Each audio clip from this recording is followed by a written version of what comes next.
Hi everyone, this is Kelly and I am outside today hiding from my kids. Seriously, I picked them up from school today. So cranky, so cranky. So I realized today would be a good day to talk about alone time. So what I realized today was that they had hearing tests at school, they had vision tests, they had all kinds of things, and it's like 86 degrees here, so it was hot. The air conditioning wasn't on. So I wanted to talk to you about the three kinds of time that kids need to have balance in their lives. Everyone really needs to have balance in their lives, but we'll talk about it in terms of kids here at first. So those three kinds of time are alone time, activity time, and relationship time. So you'll hear a lot about relationship time, you'll hear about special time or connection or whatever people call it, but that's one of the three kinds of time, and this is when you build relationships. So when there's no problem in your relationship, you're not disciplining, or your kids aren't having a problem, or they're not upset, you can focus on these three kinds of time to find balance in your relationship with your kids, where your kids can have balance in their lives. So it's kind of nice to have a framework for this so that you can kind of see where things are off. So I have drawn this, and this is from Parent Effectiveness Training. It's a really helpful framework, and I had to draw it backwards so you could all see it. But basically, there is a window here, and every child or person needs different kinds of time. One-on-one time, activity time, and alone time. So some people are going to need lots of activity time, others are going to need lots of alone time, and some people really need connection and relationship time. So what does that mean? It helps you identify what's going on with your kids. Are they acting cranky? Are they having enough of one of these times?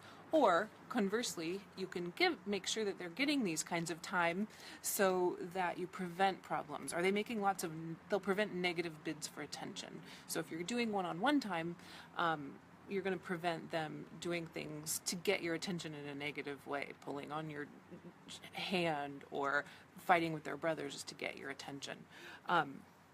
So I'll give you an example of this, but I'll explain first. So one-on-one time I think is obvious. Anytime you're building a relationship, you're connecting with your child, you're playing a game, you're reading, you're anything that builds the relationship. But activity time is an interesting one because it's when you're busy. So kids that are really booked, sports after school, grocery shopping, running lots of errands, that's going to be activity time, and that's going to build up in them, and they're going to need one of the other kinds of times to decompress. So a lot of times they'll need alone time after that. So keep being mindful of that. If you're going to push them on the activity time, you have to be aware that they're going to need some downtime after that or some connection time. So we went skiing last week, and my kids did great. It was neat to watch them grow, but they did 2 hours of ski school from about 1 to 3, and we picked them up at 3 every day, and it wasn't pretty. They were not in good moods. They were hungry, just kind of snarling at us. So after the first day, I kind of watched all the kids come in from ski school, and probably 75% of them were crying. And so I thought, okay, this is too much activity time. This is intense physically, it's intense mentally, it's a lot of stimulation. So once we got them fed and had their basic needs taken care of, we got in the gondola and rode it, kind of an enclosed gondola, and rode it back down to the edge of town or the base of the mountain. And when someone else would get in with us, both of them like stink eye to the people that got in. My daughter was doing this and my son was doing this, and he just was able to verbalize, I just need to be alone, I can't handle it. So we were able to take this information from the first day and move our day. So we could end them a little bit earlier so they weren't quite so cranky. We could make sure we got them their alone time and their one-on-one time before we left, and got it for them again later in the afternoon to prevent that from happening the next day and the day after. And everyone learned to ski. It was great. We learned some lessons. So hopefully that helps you. Now, what does that translate to for us?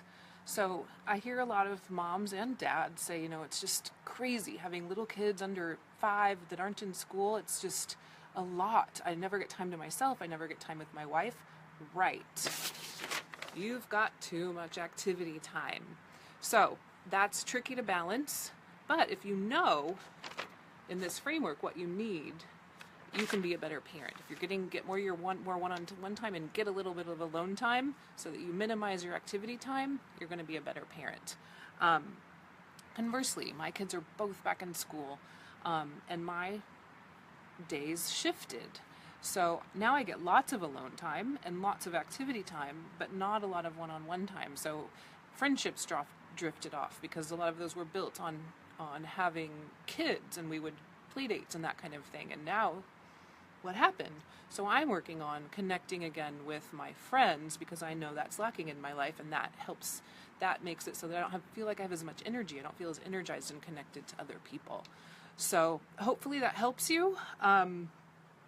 I am going to be talking about this a little bit more at Wonderful and Wild in downtown San Diego, Hillcrest area, and then April 18th. So I'll go more in depth, but this is your 5 minutes with Kelly for today. I hope you enjoyed it, and I will talk to you soon. Bye-bye.